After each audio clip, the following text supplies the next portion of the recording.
All right. Good evening, guys. Thank you so much for tuning in today. Today is episode 38 of the SMB Talks. So I'm super excited today. Super duper excited because I've been telling you guys, right? There are lot of special people who are very close to my heart have joined this show. There was Brian Kramer, there's Mark Schaefer, lot of amazing people. Rand Fishkin, and all these are my teachers. Whatever I know about marketing, I have learned from them. So today, as you all know, I am a big fan of content marketing. I try to produce a lot of content which is straight from my heart. Whatever I've something is new, I try that. So today's guest is my teacher in content marketing. Whatever I know, whatever blog post you guys read about from my end on thriftymarket.com, all thanks to this person. So today I have Joe Pulizzi with me. He is the founder of Content Marketing Institute. He's the Amazon best-selling author of Content Inc., Killing Marketing, and Epic Content Marketing, which was named a must-read business book by Fortune magazine. If you guys haven't checked out Content Inc., please go check it out right now. It's one of the best books you can read about building a content-based business. There's a new version coming up. We have all these questions coming up for Joe. He also written a novel recently, The Will to Die, which was awarded the best suspense book of 2020 by the National Indie Excellence Award. His latest version of Content Inc., as I mentioned, will be released in May 2021. I am super excited about that. He has founded 4 companies, including digital content news site, The Tilt. If you haven't signed up for The Tilt, please do check it out and sign up for it. You will start getting these amazing newsletters from him and his team, as well as he has founded Content Marketing Institute as well. In 2014, he received the Lifetime Achievement Award by the Content Council. So I call him the father of content marketing. I don't know whether he will agree to that or not, but we will ask him. His podcast series, This Old Marketing with Robert Ross, another expert in this field, has millions of downloads from over 150 countries. Another big area where he works, his foundation, The Orange Effect. It delivers speech therapy and technology services to children in over 35 states. We will be asking all this from Joe. Let me bring him on first. Hello, sir. How are you? I'm so happy to see you, and I'm so happy to chat with you like this for the first time. No, I am honored to be on, and I hope people made it through that long introduction you had of me, and they're still with us. But I'm excited to talk a little content marketing and have some fun along the way. Thank you so much, Joe, for taking time out today.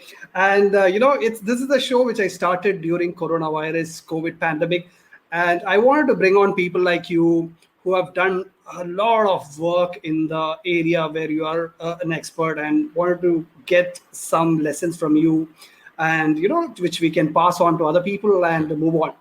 So I have just curated a set of questions for you. It will have your journey, content marketing, Tilt, Orange Effect, all those things. And if you're ready, we can start on. I'm ready. Let's go. I'm excited. Absolutely. Fantastic. So Joe, as I mentioned in the introduction, you're one of the founding fathers of content marketing, and even founded Content Marketing Institute. So how did this love with content start? And if you can take us through that journey, that will be fantastic. Well, I started in the publishing industry 21 years ago now. It then was a company called Penton Media, which was the largest independent business-to-business publisher at the time. And we had about 45 to 47 different media brands, mostly magazines. Right. Well, I was lucky enough to get put in the custom publishing or the custom media division. So instead of doing what everyone else did was sell magazine advertising, I was responsible to go into companies like Microsoft and Autodesk and figure out how to tell their stories for them. At first, this looked just like a custom magazine that you'd receive in the post, but then it evolved into a webinar series, blogging, email newsletters, all those types of things. And I fell in love with it immediately because I was like, oh my gosh, I don't have to go through a middle person. I don't have to go through a newspaper or a magazine or an online news outlet to reach my customers. I can actually reach them directly. And I was like, okay, well, how do we do that? We do that by delivering valuable, relevant, and consistent content to them through one channel. It could be a magazine, could be a blog, newsletter. Now today it could be Snapchat, TikTok, whatever the case is. Right. And I just thought that's the best kind of marketing you could have, because instead of talking about selling your products and services, you're trying to reach the audience where they are and deliver on their pain points. What do they need to hear? What are they dealing with in their life that you can solve through information? And if you can build a loyal audience over time, then they'll end up buying more stuff from you. And that's sort of the essence of content marketing. So I'm like, okay, if you can deliver valuable, relevant, compelling information on a consistent basis, build that loyal audience will then, be your audience for life. You'd be your customer for life. So there it started 20 years ago. And then I had the itch to start a business. And in 2007 started what became the Content Marketing Institute. And then, for the next 10 years was all about, how do we talk to marketers and use this new muscle that they've never used before, this thing called content marketing, because we're all used to interrupting people. I mean, that's what marketing's been for the last 30 years. When television became big, it was all about interruption, newspapers, magazines, and now we're going to a new style of marketing that most people aren't used to. I mean, if you go in, 20 years ago when I was going into a large company, they would be like, okay, we're creating content, but we're not talking about our product and service. Didn't make sense to them. I'm like, no, you have to actually give them really good information that's going to help them. If you just start to sell to them, they're going to ignore it. So this whole evolution, and now we're in 2021. Content marketing is one of the fastest growing marketing areas on the planet. It has been so for a long time. And I've sort of committed my career and my profession to teaching people about this art, and I will continue to do so for the next many years, it looks like. Absolutely. So we are totally grateful for that. I can imagine the struggle you might have gone through to convince people about this new art, as you called it, in the beginning days. Right. So content marketing has evolved a lot over the period of last decade or so, but some things never change. So, what, according to you, forms a great foundation for a good content marketing strategy? Well, I'm sort of a historian of media companies. I've been, as you know, in my books and on This Old Marketing podcast, we talk about examples from 300 years ago that were really content marketing examples. And what you learn through that is that it's all about simplicity. If you want to be successful in content marketing, you focus on one audience. What's that audience's needs? And then you build a platform on one base. Is it a podcast? Is it a video series on YouTube? Is it an email newsletter? Is it a webinar series? Is it an in-person event series? Whatever it is. So you can give some examples, like TED Talks built on an in-person event series. Huffington Post built on just doing a blog. The New York Times, Financial Times, they built on a newspaper. It's all the same. So look at today at what people are doing. Still today, if you look at the most successful content marketers on the planet, they start by doing just one thing really well. It's funny. I don't know. Are you aware of the YouTuber called Mr. Beast? Are you aware of him? No. Doesn't matter. He's one of the most popular YouTubers on the planet. He has like 100 million subscribers on YouTube, and he talks about this all the time. He became successful by producing an amazing video every other day on YouTube, and he did it for 10 years. And now he's got the biggest audience. He's a billionaire.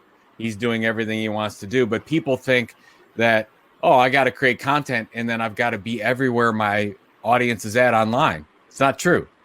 You don't.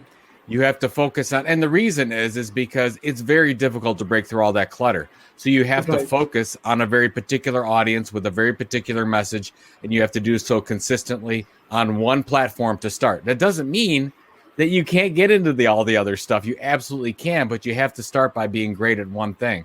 So I think that's where I've learned, if you look at the history of media and the history of content marketing, it's still exactly the same. So when we talk to a small business today, they might say, Joe, I want to do the podcast, and I want to be on Twitter, and I want to be on LinkedIn, and I want to do a stream online. And I'm like, great.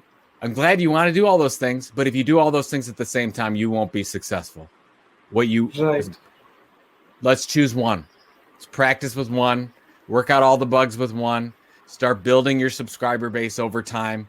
Then when you build that audience, we call it a minimum viable audience, whatever that is. That could be 1,000 subscribers, 5,000 subscribers, 10,000 subscribers. Then you can diversify. It generally takes about 9 to 12 months on one platform before moving to another. So the simplicity of the act of the profession itself is probably my favorite thing, because it's not complex. We make it complex, but we need to keep it simple. Right. That's the simplest and the fantastic advice I think everybody should need to hear today, because we are also bombarded with so many channels. We want to be everywhere. We want to be everywhere. Yeah. All right. So, everybody is producing content, looking for attention, business growth, etc. So I focus mostly on SMBs because SMBs need the maximum support at the moment. Mm-hmm. So how can brands and SMBs stand out using content today? I would, first of all, don't think about what you're going to sell. Right. Take a step back for a second and just focus on your customer, your audience. And I call them using listening posts, but talk to them, go to Twitter, figure out what their challenges are. And I would write those challenges down. What are the biggest challenges my customers have right now? What keeps them up at night? What's their pain points? And write those down. And then you get together with your team and you figure out, okay, what can we solve through information? Not our product, because I know everybody loves their product and we want to talk about our product and service, which is fine. But we're talking about a different kind of marketing here. So what is one thing that you can focus on and deliver a solution with content? Let's just say it's an email newsletter. Could you do a weekly email newsletter to them that solves that problem to that particular audience once a week? I don't know. Could you? Could you do it as a podcast? Could you? So that's kind of what we're thinking of with content marketing, and specifically with small and medium-sized businesses. Right. Simplify the model, focus on one pain point, and go as small as you can. What a lot of small businesses, even large businesses, they want to, what I call, boil the ocean with content. They want to go really broad with their audience because they're like, oh, you want to reach as many people as possible. Right. Well, that means your content will just fall into all that content clutter mess and you'll never reach anybody. So you want to focus on the most niche audience you can with a very particular problem. And if you can solve that better than anyone else, you become the leading informational expert over that particular thing. Once you do that, then you can broaden out. So I would just keep it simple, focus on one thing and be the best at it. And if you look at just look at all the great media companies that you follow and then go back and figure out how they started. They all started the same way. One problem, solving that with one particular way. And then you look, and 10 years, 15 years later, there's this huge media conglomerate. It always starts with one small thing. Absolutely. That's a fantastic tip there. All right. So, coming back to a little bit on the trend side, what are some of the major shifts you have observed in content marketing in recent times, and how can brands align themselves to those? Well, I think if you're looking at the biggest trend from a media standpoint, it's probably audio. I think everybody, when YouTube came out, everybody ran to video. Video is still incredibly popular. YouTube is still the second largest search engine on the planet. But if you're looking at a lot of the innovation that's happening right now, it seems to be in the audio space. We've seen what's going on in social audio, whether you're looking at Clubhouse, whether you're looking at Twitter Spaces. Facebook is looking at launching an audio platform. Spotify is putting all kinds of money into the business, looking at creators. What I love I've always been a fan of audio. I've been podcasting for almost 10 years now, which seems like a long time, but there's a lot of other people that have been doing it longer. What I love about audio, it's the one medium where people can multitask. You can drive to work, you can work out, you can do all kinds of things while you're listening to audio. You can't say the same things about reading text or about video. So I think there's a real opportunity. We continue to see great growth in audio and podcasting. So I like that. If I'm an entrepreneur, if I'm a small business, I would look at audio being a channel to look at as to create your content marketing platform behind. Right. So that's one. Right. The other thing, and this is, of course, there's all kinds of social media channels. TikTok's huge, going off the rails. Snapchat's still as big as ever. We don't know what to make of Facebook, but there's still a huge, a monster of social media. I have been hearing from a lot of content entrepreneurs this move to more controlled media. This move to email is a thing that's happening right now. A lot of people don't believe it's happening because email is such an old technology. Right. But I think you're sensing a lot of frustration from a lot of businesses where they've been building their content house on Facebook and LinkedIn and Twitter, and they don't control those algorithms. They don't control those subscribers, and you get scared. Right. Somebody could subscribe to your YouTube channel, but that doesn't mean that YouTube's going to show your video to them when they subscribe. Absolutely. So you're seeing a lot of movement back to email. That's one of the reasons you mentioned us starting The Tilt, our new email newsletter. That's one of the reasons why we started as an email newsletter, because we wanted as much control as possible and as much direct data with our customers, because we can't count on these middle businesses like Facebook, like LinkedIn, to handle that data in a way that benefits us, because we could lose that access. So that's a trend I think we'll continue to see for the next 12 to 18 months, where you see a lot of businesses that started building their content house on what I call rented land and move to more owned media, such as email newsletters. Right. Yeah, I remember. I just signed up for The Tilt, and I think there was one fantastic piece on audio platforms the other day. I just read that, and that's fantastic. We're trying. We're there's everyone's got problems right now, and we're trying to, I don't know if it's being covered enough, so we're trying to cover it. Thank you. Absolutely. Thank you so much. All right. So, from you, I want to get some super duper advice, actionable advice. So what are your top 3 advice for SMB and brand owners who are still skeptical about the power of content for their brand? Well, if you're skeptical about it, you have there's a couple different ways to do it. One is you have to test somewhere. If you're going to do it, you have to test.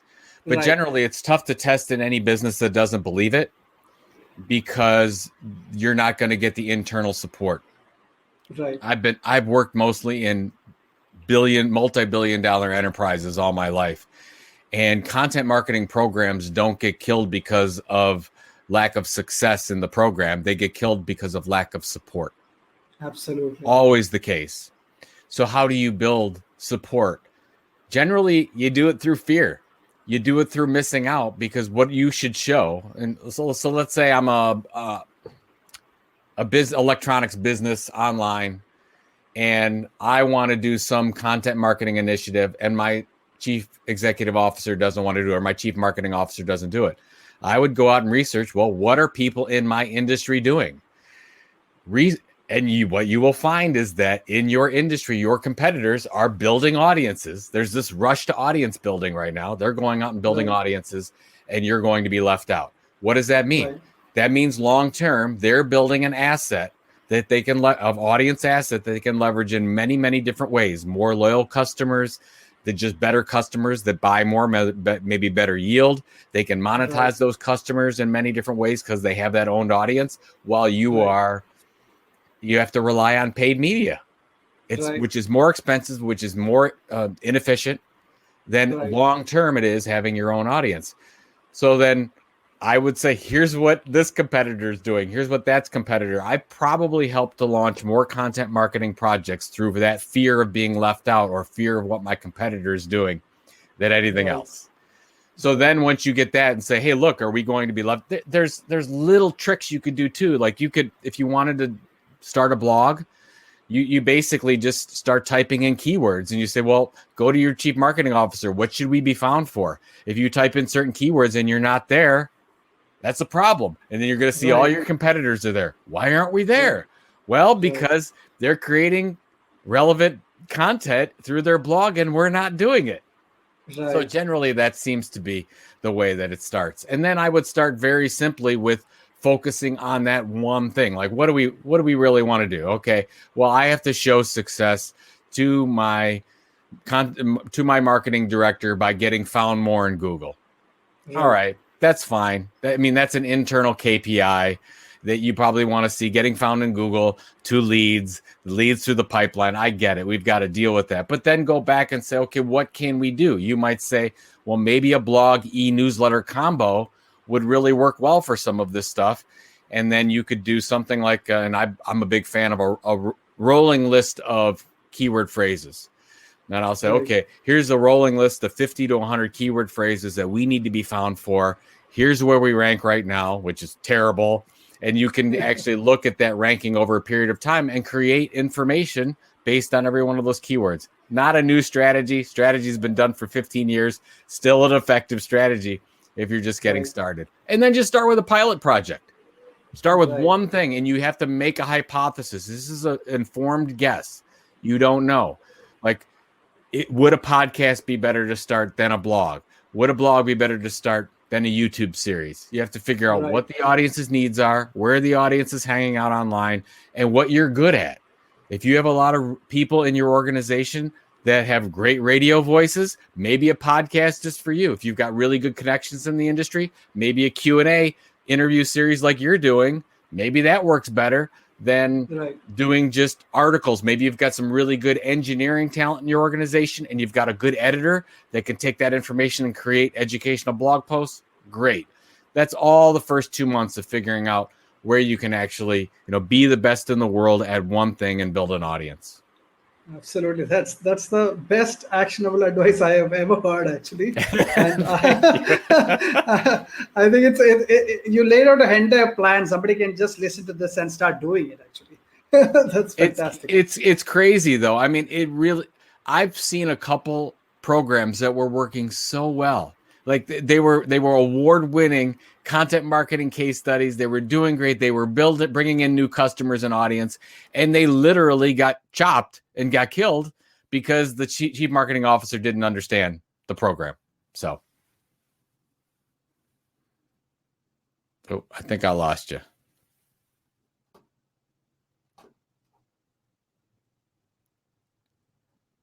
I don't know if you're still here.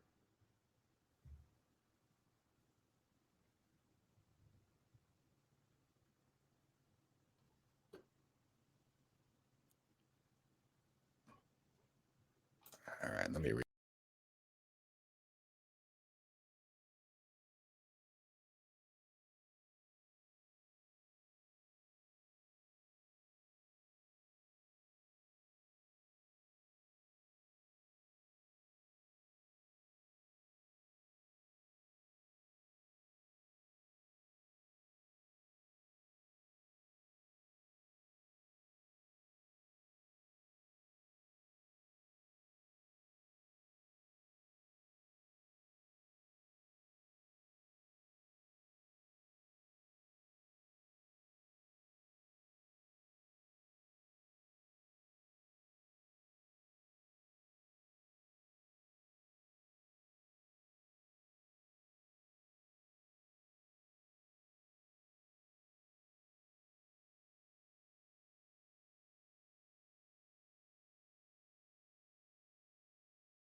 Hey, So sorry about it. There's thunderstorms and things going on. So power just You know what? I didn't know if it was me, but you went dim right before, and then I figured it was a power outage or something. So sorry about That's that. okay. So sorry. It happens. Yeah, No, that's good. It's a lot of windy weather today. So in India, the moment weather goes bad, first thing goes out is electricity. There you go. So all right. All right. Yeah, you were saying about some great marketing plans being slashed off. Yeah, I mean, so that's why if you don't have this problem in a small business, it usually the CEO is involved in marketing a little bit, so everyone has to have a little bit more consensus out of something that we're going to do.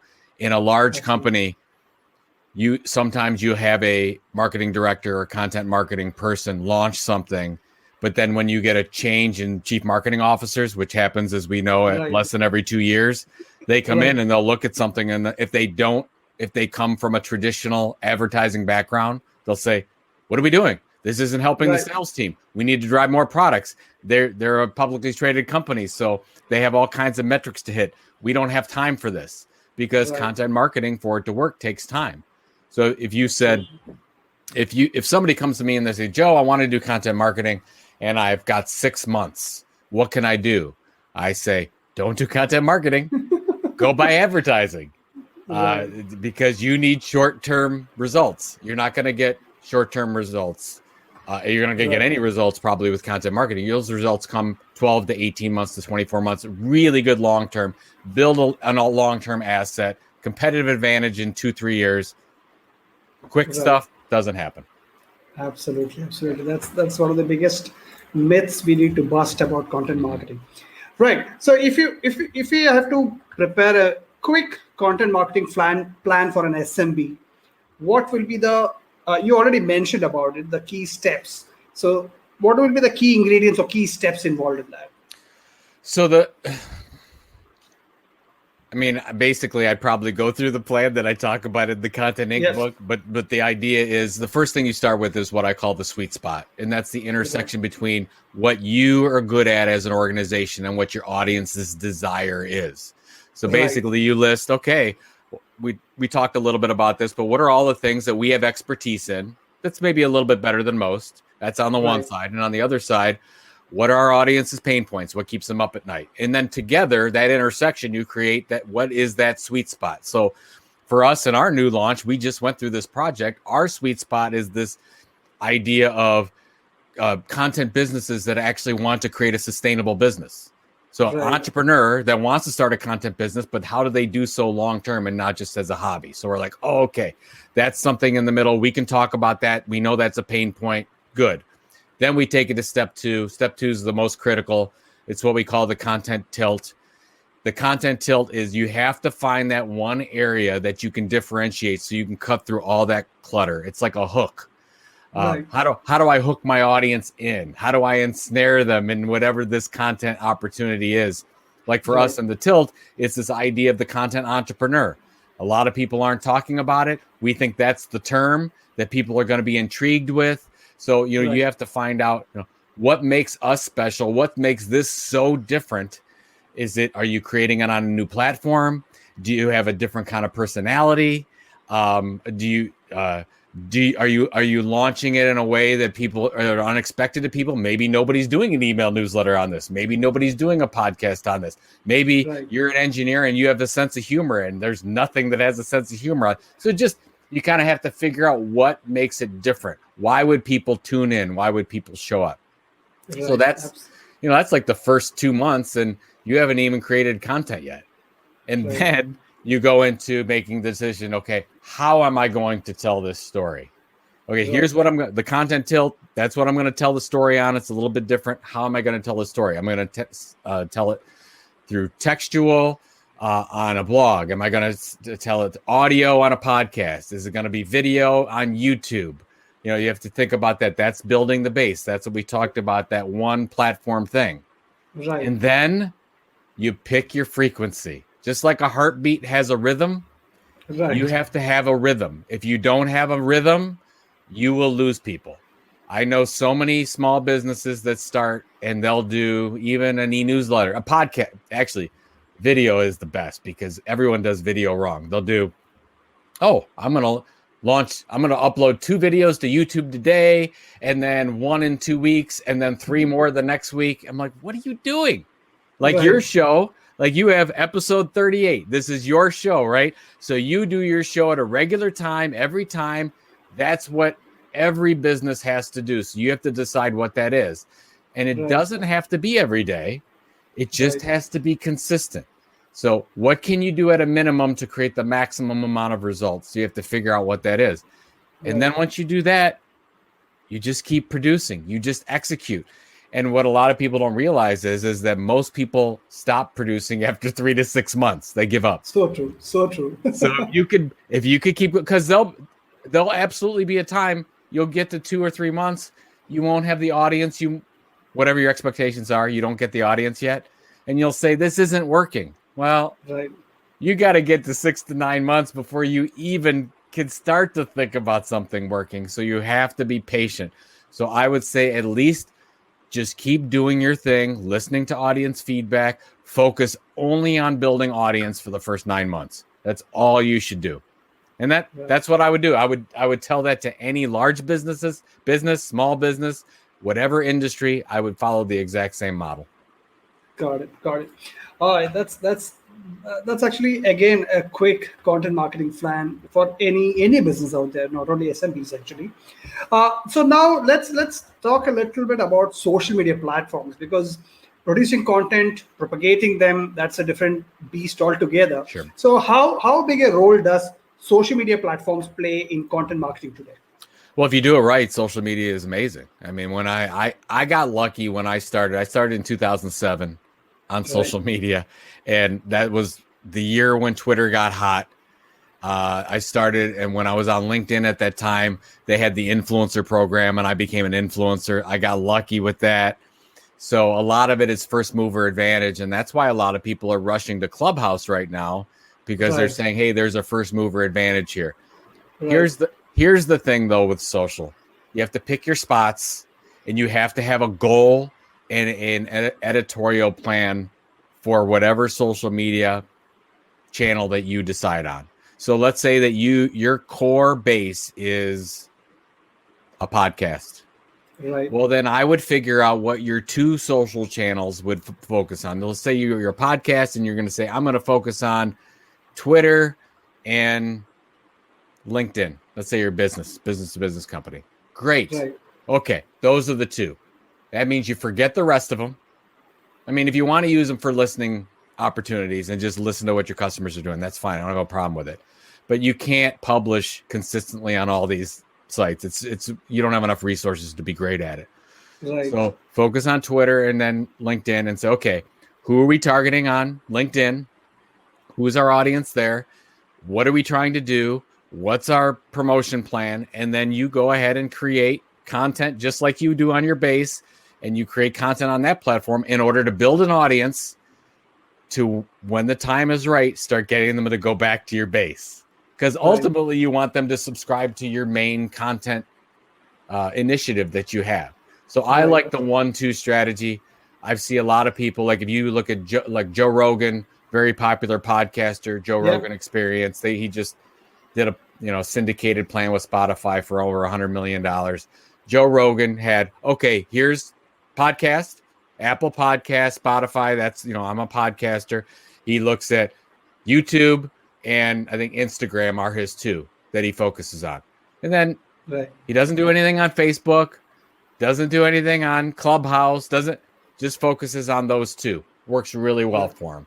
So that's what I would say, that the core to this, my rambling about this, is you have to have a plan on social media as well, and figure out what that is, and then dedicate some resources to it. And if you don't dedicate resources to it or have a plan, don't do it. But ultimately, your goal is to try to get those people, to build those audiences on those platforms and get them to become your controlled audience on your podcast, on your email newsletter, whatever it is. Got it. That's amazing, actually. All right. So, before we move on to your story and what you're doing these days, etc., my last question about content marketing is, what are the top content marketing trends that you are excited about from an SMB standpoint? Well, we talked about email. Yep. Boy, if I'm a small business today, I'm looking at email. Yes, when you go to social media, there's an audience already built there. Like if you're on Facebook, your audience might already be there. If you're on YouTube, your audience might already be there. But again, you have to take the energy to move that audience back to something that you control. You have to at some point. So maybe it makes more sense to start with just a very simple, amazing, regular email and then pay for a little bit of promotion. Right. The other trend that I'm seeing is where a lot of small businesses get in trouble is they say, okay, we're going to do content marketing. And they start creating content and they spend all their resources on content creation and they spend no resources on content promotion. They don't realize that you actually have to promote the content. What's the use in creating all this content, these blogs, these podcasts, if you're not going to promote it? Right. So let's say that 100% is your budget. So if 100% is your budget and you're starting, I would spend 25% on content creation and 75% on promotion. A lot of people don't get that. It's absolutely the way it would be. So we're creating an email newsletter. We're spending a lot of money on promoting that, paid Google ads, social ads, content partnerships, influencer partnerships. That's what we're looking at. Because if you don't do that, I can guarantee you 6 to 9 months from now, your project's going to get cut because you're going to be doing an email newsletter, a podcast, a YouTube show with no audience. Right. So that's the biggest recommendation I can make. Look at where you're spending your money for content creation and distribution and more heavily push it to the promotion distribution side. Right. Promotion is if not more important than creation itself. Yeah, well, what's the use? If we're having this show right now and you don't get anybody to watch it, are we wasting our time here? We're just having fun talking, right? That's all we're doing. Absolutely. All right. So you recently released a book called Corona Marketing. So, can you talk a little bit about it and why you think marketers today should read that book? Yeah, thank you. Yeah, coronamarketingbook.com. It's absolutely free. If you want a copy, go download it. So, as we know, the whole world's struggling with the pandemic. We're trying to come out of this. And in April, so basically I wrote, as you mentioned, a mystery thriller novel, The Will to Die. I was prepared to leave content marketing for good, and I was going to become a novelist. And then the pandemic hit, and I started to get a bunch of my friends and people that I knew that were really struggling. They lost their jobs, and they were trying to figure out how they could become content creators online. And they started to ask me a bunch of questions about how to do it. And that's when I said, okay, I'm going to write the second version of Content Inc. I'm going to kind of rededicate myself to this. And then instead of answering all these questions independently, I started to put them together into a book. There's 13 different tips that I put together in the book. And I said, look, you have to reset right now. Everything has changed. So what do we have to do as marketers right now to kind of deal with what's happened? And I put these tips together and I said, look, you have to stop doing what we're doing before. We're in a new world. And I put together, how I would plan for it, how I would use some of these things we've talked about, how to use social media properly. We need to think more simply. We need to focus more on our audiences. And I go through 13 steps on how to do it. And so that was sort of I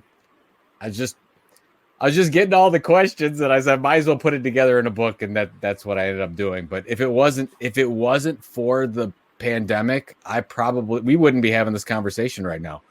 I'd be writing my second or third novel. Absolutely, I'm pretty sure those I don't know if that's good or bad, but that's what it is. Right. I don't think we can take content marketing out of you. I don't think so. I don't think so. It's not going to happen. Well, I think I can't believe it though. It's been over 20 years that I've been talking about the practice of content marketing, and I don't feel that old, but I guess I am now. So that's why they call me the Godfather, because I'm old enough to be a godfather to most people. That's right. So I'm pretty sure we marketers, we needed a manual to get through this, because initial days there was a lot of backlash on marketing. doing wrong things we were doing on social during the initial days of pandemic. Everybody, please go check out this book. It's gonna help all of us a lot. All right. So now it's time to talk about you and your other work apart from content marketing and things. So the first thing I want to talk about is there are 3 books which I refer to regularly. One is Jab, Jab, Jab, Right Hook by Gary Vaynerchuk. Second is Content Inc. by you. And third is Known by Mark Schaefer. Oh, These three, good book, these 3 books are always on my shelf. I keep reading them. My wife asked me to keep it back, but it's on my table. I refer to it almost every month. Thank you. So Content Inc. is one of that books, and I cannot wait for the new edition. So for folks who have not read it, what are the key takeaways from Content Inc.? The initial idea behind Content Inc. when I started writing it in 2014, so 7 years ago for the first version, was I wanted to figure out if there was actually a model. Was there some kind of formula where you can predict a content creator can be a successful entrepreneur and create a multi-million-dollar media or content empire? I wanted to know. I mean, I was trying to do it at the time when we launched Content Marketing Institute. I didn't know if it could be done. And so I started to go out there and we interviewed all these content creators from all over the world. And we went to the end, and then we started to work backward and try to reverse engineer. And what we found out was almost everyone used the same strategy. And we call that the Content Inc. model. We used it at Content Marketing Institute. And that's what we talk about with, breaking out. It was a 6-step model at the time. And I'm like, okay, this is fantastic. Now, if you're a content creator and you want to get started, just follow the model. And then, as we talked about the pandemic and I wanted to write the new version of Content Inc., what I realized is the initial Content Inc. wasn't done because I never talked about once you become somewhat successful, what do you do then? Like, do you become super big? Do you exit? Do you sell the business? What do you give it to your kids? Like, what do you do? And so this new part, although it's all newly updated, it talks about all the new social channels, a couple different changes to the formula, but it also includes an exit strategy. So I talk a lot about goal setting and exit strategy and whatever. So now the new Content Inc. model is a 7-step strategy to go through. I'm probably most proud of this book. So if you like the first Content Inc., you'll like the second Content Inc. It's more than 50% of it's new. And we've got all new case studies, and we've done more case studies globally as well, because we were very, very US driven last time. So now we're using case studies from a little bit outside of North America, which I'm happy about as well. And the same thing works. It's the same formula. It's sweet spot. It's Content Inc. It's figuring out the base. It's building audience. And then we figure out how do we drive revenue. Then once we drive revenue, then we diversify the platform. So we move from, if we're just doing a podcast, then we might move to events. We might move to a magazine. Or we might move to a webinar series, whatever the case is. And then once we do that, we build a multi-million-dollar operation. Then we can decide, do we want to build a huge content enterprise or do we want to sell? So I know, like John Lee Dumas from Entrepreneurs on Fire, he wants to have a lifestyle business. He wants to keep it like it is. If it's somebody like Content Marketing Institute, my wife and I, we decided to sell, and we sold Content Marketing Institute in 2016. But you have to figure out how do you know those options? What do you do? So I go through that in the book, and it's hopefully a detailed roadmap for anybody that creates content. And then it is targeted for entrepreneurs and small businesses. But if you are in an enterprise, you could use the same exact model inside a large enterprise as long as you're very entrepreneurial with it. You can do the same thing. If you're launching a blog inside a multi-million-dollar operation, you could do the same model and it'll work for you. Fantastic. I can't wait to read this. Even the first edition of it, it had a lot of detailed action steps for people who are working in marketing teams within an organization itself. So can't wait to read it. Talking about Content Marketing Institute, I remember me attending CMI content chat on Twitter several years ago. My favorite question every time used to be, will Joe be joining today? I used to keep asking that question. Your team might remember that. So I was pretty bummed when you sold the business and you're leaving. I was pretty sad. Then I saw what you did after that, which was the Orange Effect, which again is another fantastic, very, very close to your heart project. So can you talk a little bit about the story of Orange Effect and the work you do? Sure. Yeah. The orangeeffect.org. We're a fundraising organization specifically focused on helping children, specifically between the ages of 2 to 7, who need speech therapy, get access to those resources. And I've been doing this since 2007. Formally, we've been raising money for it. Orange Effect Foundation became an actual thing in 2014. And now we have 235 kids in 35 different states in the United States that are on our grants, that are getting funding for speech therapy. What I found out going through this process, I have one child that went through this process. I take it very, very seriously. There's a lot of children, for whether they're on the autism spectrum or have some other speech disorder of some kind. In order to take the next step and have those kids be whatever they want to be, they need speech therapy. And what we've also found is that there's a lot of people struggling out there and they can't afford speech therapy, or insurance does not cover that. So when that's the case and they have to choose between, do I get speech therapy for my child or do I put food on the table and eat tonight? They're going to say, we need to find food. That is their primary, that's what they have to do. And that's a tragedy that they have to make that decision, but I totally get it. So what can an organization like Orange Effect do? We say, okay, we know that you need the resources for it. So we vet a lot of applications that come in from needy families, and then we go out and support those families. We have a lot of different fundraising opportunities throughout the year that we go through. And so that's what we're committed our time to from a not-for-profit standpoint, and just it's a really incredible need. A lot of people don't realize it. Most of the money in the autism autism space is dedicated toward research and trying to figure out how kids, become on the autism spectrum. But what do we do about a lot of the kids who have autism that need speech therapy? And that's what we focus on. Right. I can totally relate to, because my son has the same issue. He had gone through speech therapy and things like that. So I can totally relate to that. Wow. I didn't know that. Okay. Yeah. So yeah. Yeah.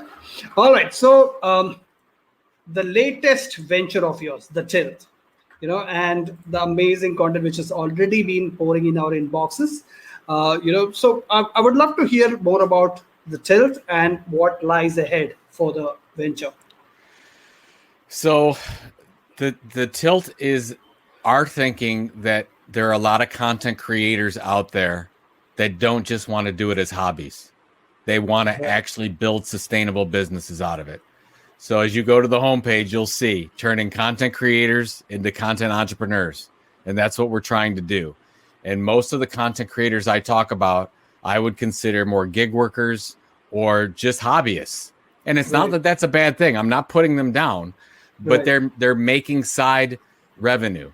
They're a YouTuber and they're making a little bit of advertising revenue. They're a blogger and they're making a little bit of paid subscription business or whatever it is, but not enough in order to build a sustainable business, provide for their families, and build a financial future, financial freedom, and become financially independent. That's the whole goal of the Tilt. So what we're doing, we do it 2 times a week. Every Tuesday and Friday, we send out an email newsletter. And what we're trying to do is help content creators understand how to build a business. And that's it. And the reason why we decided to go that direction, we got a great team working on it.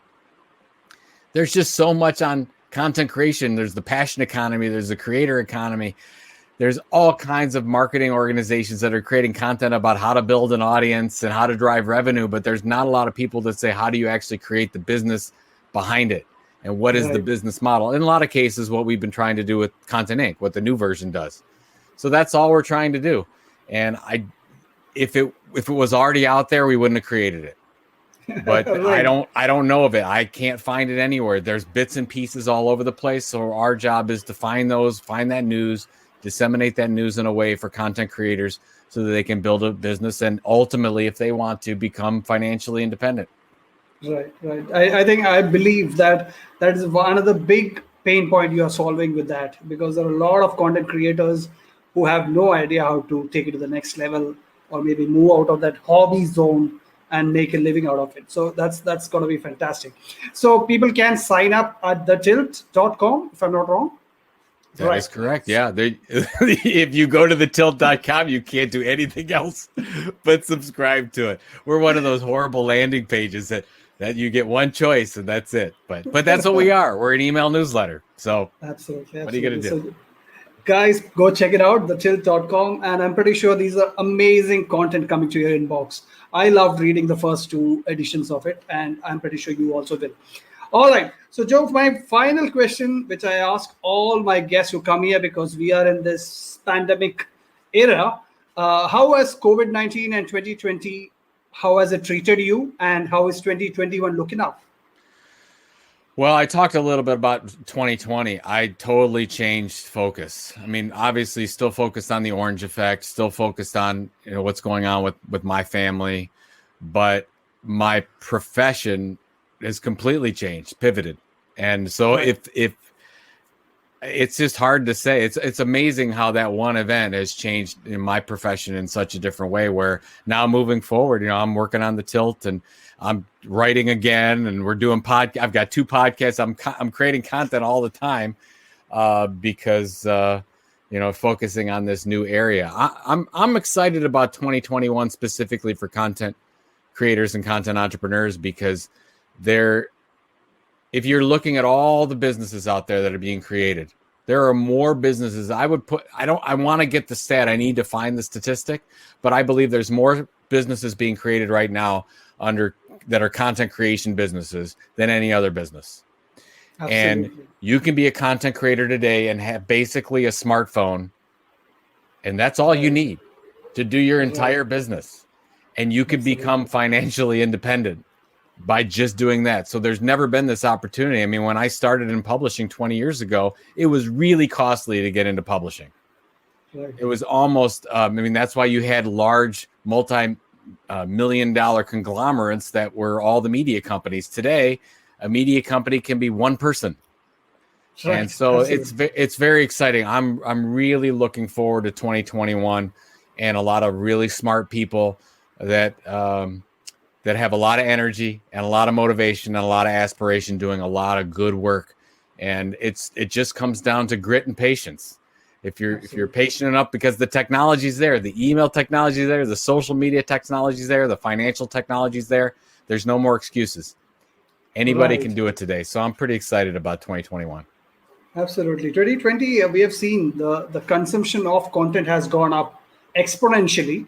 That being said, bad content has suffered the most, and good content has been consumed well on most of the platforms. So it's glad that we got you back into this world again. Thank you, sir. Even though I would have loved reading your fiction again. But anyway, thank you so much for taking time out and joining me today. And I hope to seeing more and more great things from you. No, you got it. We'll keep talking on Twitter. I appreciate all the support. Thank you so much, Joe. Take care. Thank you. All right. So that was Joe Pulizzi. I love him. I seriously love him, because, it's the simplicity of a person that wins you over. For me, it is that. I've had conversations with influencers in air quotes, to come on the show, and they have told me that let your show complete a certain set of episodes, then I will think about it. And I asked Joe once, and he said, how can I say no to the thrifty marketer? That was his exact reply on Twitter. I have it screenshot on my phone. So these are the people I want to see on this show, because this show is all about giving maximum value. We all are struggling with our own set of problems. So thank you for tuning in today. Next week, I'll be talking about account-based marketing with one of my good friends. See you all next week. Take care and stay safe.